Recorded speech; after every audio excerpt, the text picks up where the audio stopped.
I'd like to get to talk a bit about success, because you've got to define the end game.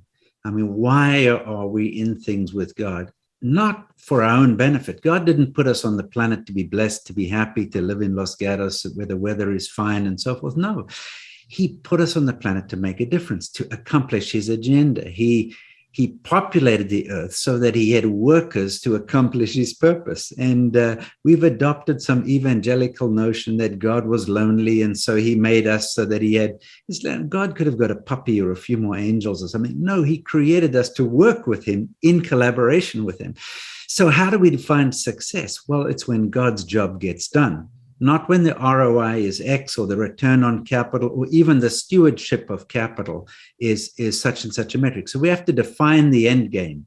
If we don't define the end game well enough, somebody else will define it, like the World Economic Forum or somebody, by 2030, you'll own nothing and you'll be happy. No. We have to define the end game.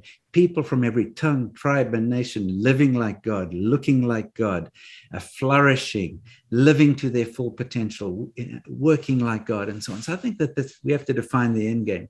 Then I would say, Luke, we have to understand that there's three big economic systems in Scripture as I see it.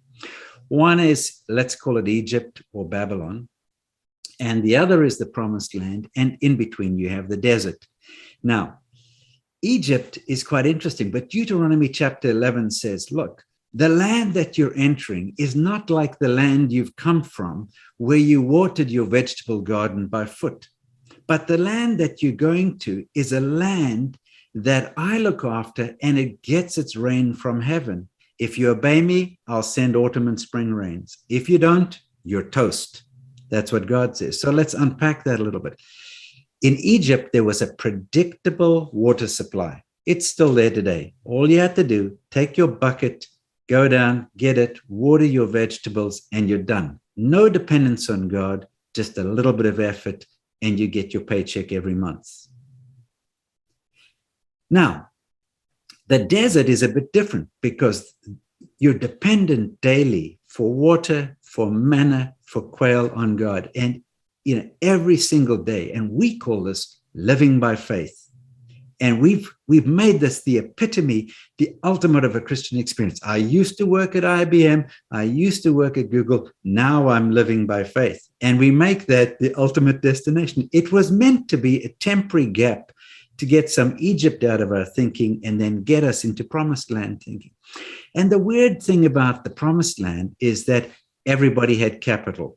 Everybody had a piece of land. Every tribe had an allocation. Every family had a means of income production. And they had to exercise faith.